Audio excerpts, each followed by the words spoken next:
Welcome to Melbourne! I gotta make sure I say this right. Melbourne. Yep. Where's that water coming from? Is that from America? No, it's a pleasure to be here. Thank you so much for that introduction. These lights are right at my eyes. So I'm going to come down a little bit to try to avoid this so I can see you guys. I think these were meant for people that are under 6 feet tall. They're right at my eyes. But it's a pleasure to be here. I want to talk to you a little bit about this. The introduction that Steve gave, thank you so much. First of all, I want to make sure that you guys realize I am in no way special. I'm just a person who ultimately took advantage of the situations that gave them, or that came in front of me. This is, well, everyone always asks, you're a doctor who has studied natural products, right? You went and, I've worked at the National Institutes of Health, Harvard Medical School, all of these different places, and I've worked on natural products and the impact it has on the human body. And my last name is Plant. That is seriously, I didn't change that. I'm not that clever of a marketer. So people always ask, with the last name Plant, and you've spent your life researching natural products, what is your favorite botanical? It's this one. Anyone know what this is? Anyone who listened yesterday is going to be cheating. Anyone who didn't listen yesterday know what this botanical is? It's called silverweed.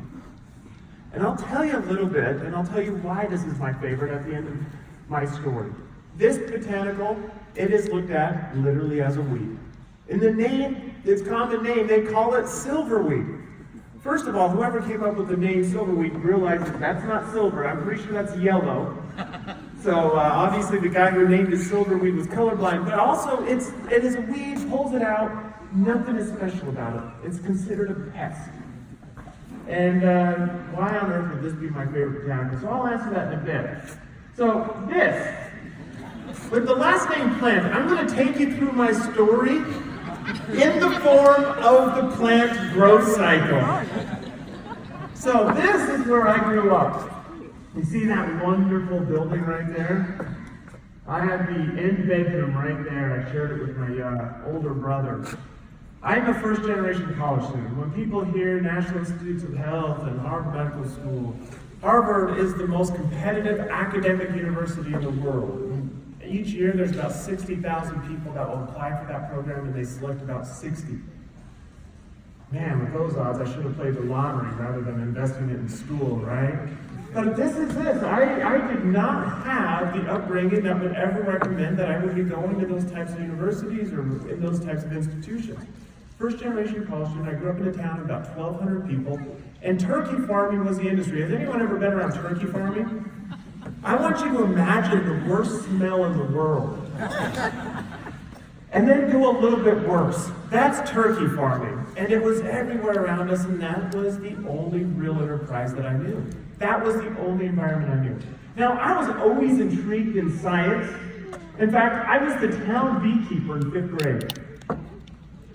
I don't know, with that hair and being the beekeeper in 5th grade, I don't know why I couldn't find a date.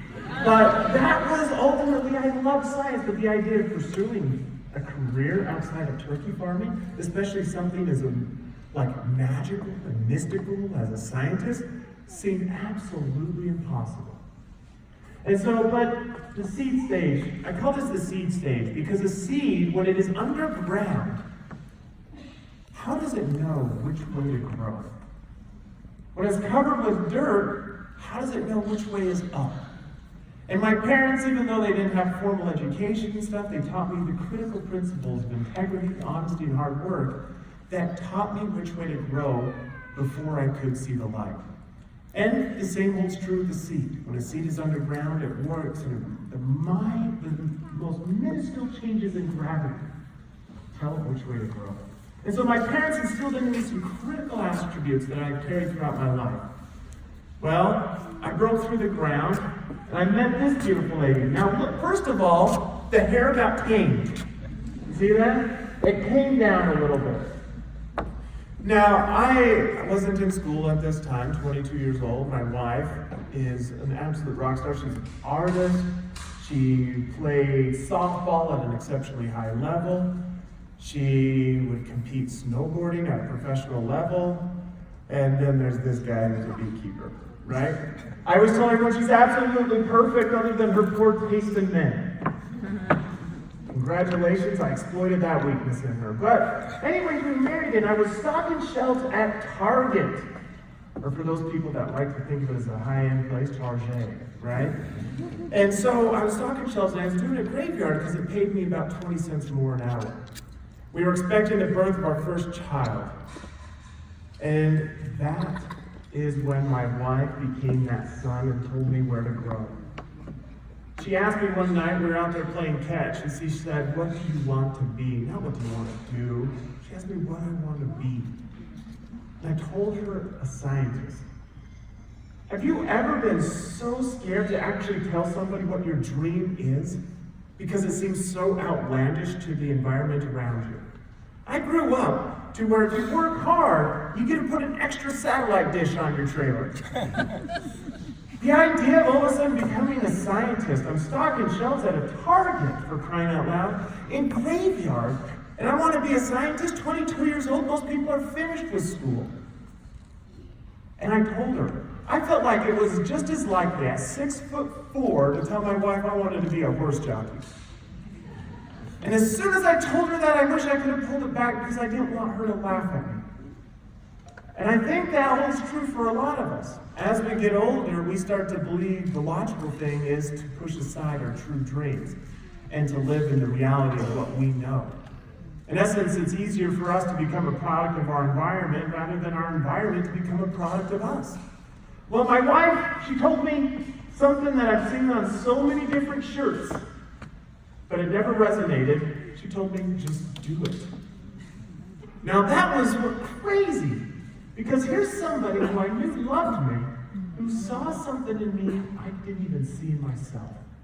She had enough confidence in me to tell me to do it. So, this is the germination stage, right?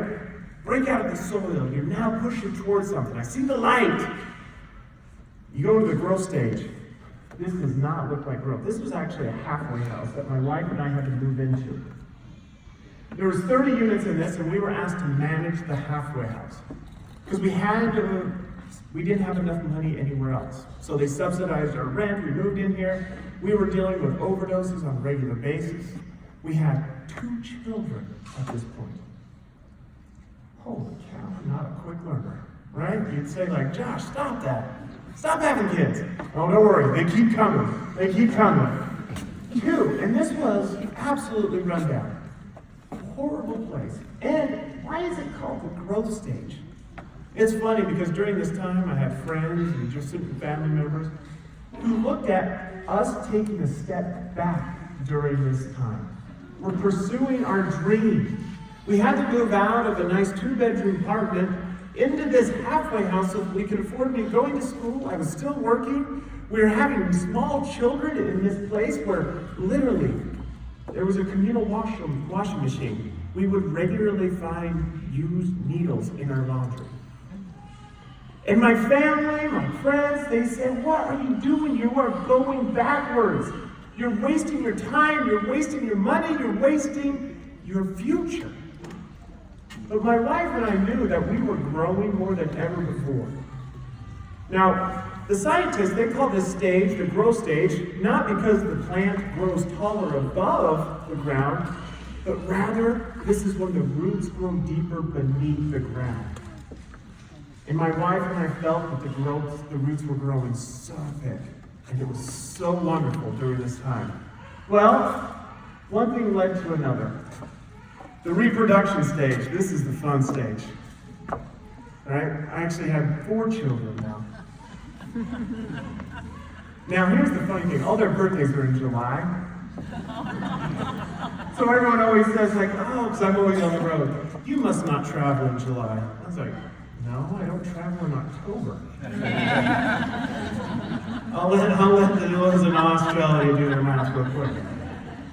But anyways, this was a time to where we were starting to grow as a family, and during this reproduction stage, all of a sudden I made a key discovery. I was working in the university lab, made a key discovery. The American Association for the Advancement of Scientists, in essence, it's a global nerd convention, all got together every year and they recognized my research. They invited me out. At this time, I was about 25 years old, 26 years old. They invited me out to Washington, D.C. to speak in front of 40,000 scientists in the middle of an auditorium. These were some of the most renowned scientists in history, and I'm speaking on my research with respect to natural products and the impact on human cells. My knees were shaking. I thought I failed miserably. I came back to the lab, buried my head in, only to find out that they awarded me in Science magazine as best up-and-coming research. Now, for those who don't know Science magazine, congratulations. That means you obviously have friends growing up. But for those individuals who don't know Science magazine, it is kind of the premier scientific journal. Well, all of a sudden, the National Institutes of Health got wind of this research, and every year they give about 10 to 14 fellowships to what they call the up-and-coming scientific leaders of the next generation. I was selected to be one of those. I went out to Washington, D.C., and during that time, I was working under some of the greatest minds in the world, specifically at the National Cancer Institute, 2 years looking at natural products and the role that it has in breast cancer and other different cancers. Remarkable time. Had so many different publications. Then all of a sudden, one day, it was a Friday afternoon, the phone rings. This is Harvard. Congratulations, you've been accepted. I remember asking 2 questions. 1, don't you need to apply? And 2, to study at Harvard or to be studied? Right? Just a slight little difference makes all of the difference in the world to me. But anyways, they got word of the research that I was doing and invited me to come out to one of the most competitive academic universities in the world. This terrified me. This is like you're kind of rank advancing, and all of a sudden now you're realizing that your true colors will shine through. I was able to get through where I was scientifically, where I thought was largely because of luck. It was just I happened to stumble upon the right discovery. I happened to ultimately pick up the right test tube. I picked the right thing to research. Now all of a sudden they're going to put me up against individuals who did go to the fine preschools, who went to the fine grade schools, who have spent their lives studying at the most rigorous institutions in the world to prepare for them for this. And I'm going to be sitting in class with them. Oh man, this is when it's going to be revealed that I don't know which way is up from down. That I'm nothing more than an apprentice that has been able to get where he is off of sheer luck. And I was faking it, hoping that nobody ever realized I wasn't going to make it.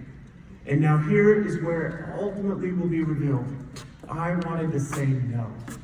I wanted to say no and sit in my comfortable little lab working in a government job. Life was okay. It wasn't great. It was okay. But based upon where I was, it was more than I could ever imagine. Why risk it for something more? Well, wife again. Mother again. Go for it. Do it. Well, what is typically a 7-year program, I was able to graduate in 3.5 years, first in my class. Wow.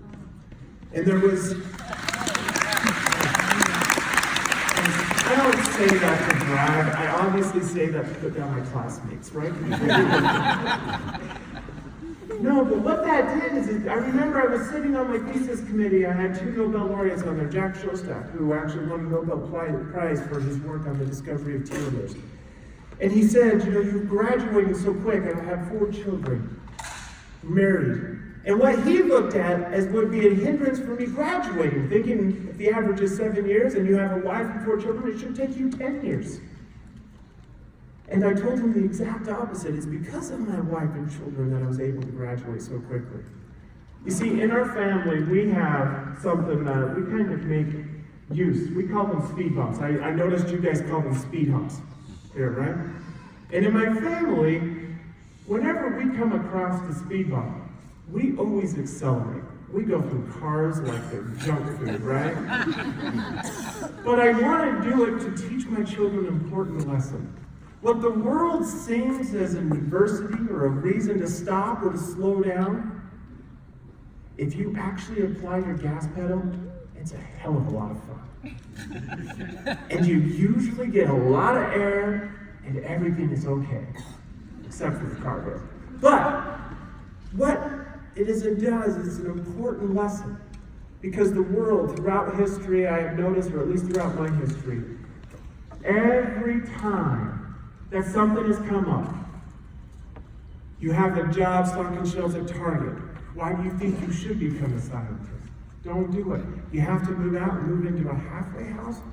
Don't do it. Too many obstacles. But ultimately, using that as an incentive and a motivation to put down the gas pedal, it allowed me to actually have a lot of fun and to progress really quick. So we call this the flowering stage, right? This is during a plant, germination, reproduction stage, it makes its buds. Then it makes flowers. And it makes the flowers to ultimately allow for that pollination to happen, to attract different things. Now, this was an interesting time, because now all of a sudden I'm starting to get a little bit of a reputation out there. And the pharmaceutical companies and biotech companies are calling me. And they were giving me exceptionally great offers. Oh my goodness, there was commas and commas and commas in those paychecks. I remember thinking, from a trailer park, a halfway house, to now ultimately look at the size of this paycheck, how can I say, no, we have made it? I said no. At that point, my wife did realize she made a horrible mistake. But this is what's crazy. After my work at the National Cancer Institute and other places, I became very discouraged. I became discouraged knowing that if I did go this route, I would be spending my life behind a bench, ultimately trying to find a drug for a disease that could have been easily prevented if people just embraced the lifestyle choices they have in their options. And I couldn't, in good faith, do that. When we know that 85% of the most grave diseases we face today could be prevented based upon our lifestyle choices, it doesn't do me right. It doesn't do me good to ultimately be trying to solve a problem that could have been prevented in the first place. The most impactful moment in my life is when I read a couple of different articles. There's two notably. One is the power of hand washing. Now, a lot of you pretend to wash hands, right? But this has been the single most effective health care initiative since the dawn of man. It has saved hundreds of millions of lives. It is more powerful than any drug has ever been or likely ever will be. More powerful than any other type of vaccine or anything of that sort. And the reason it is so powerful is because it just requires three things. A simple tool, soap.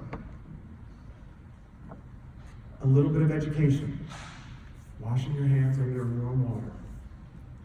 And third, and the most important, it is ultimately taught and enforced and educated, not by health professionals, not by school teachers, not by institutions, but by your loved ones and friends. And because of that, it has implemented itself into every corner of the globe. It has truly become a societal and a global change. And so many people's lives have been saved because of that. Right? It's when my daughter flushes the toilet and you hear that doorknob change immediately after that my wife all of a sudden becomes a heat-seeking missile and says, get back in there and wash your hands. It is that simple behavior that has truly changed the world more than any scientist ever would or ever can. The power of health change always resides, of true healthy change, always resides in the masses who have become fed up and are desired and are demanding a healthy change. And so knowing this, I really wanted to pursue this. I wanted to pursue a true health revolution. So a movement that would touch the corners of the globe, that would create an impact. Not something that is some drug that can only be afforded by 3% of the world, and of that 3%, only half of them would have access to it. That's not right.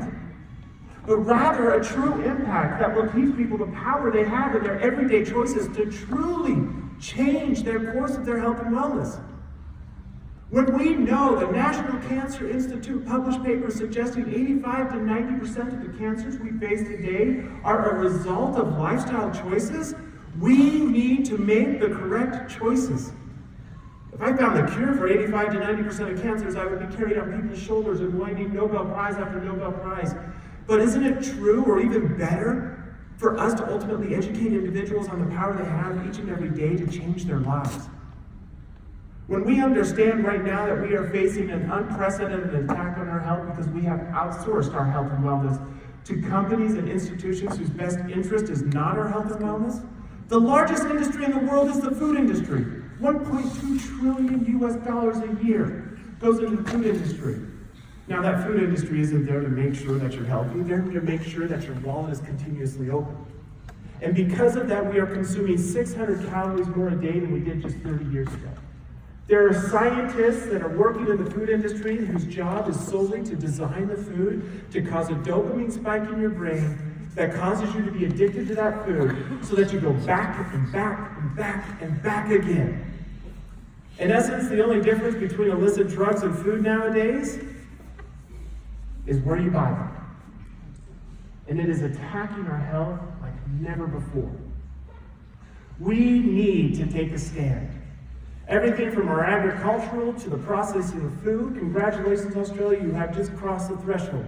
Nearly 50%, just over 50% of your caloric intake comes from highly processed foods. We are facing attacks on our health and wellness that we can control.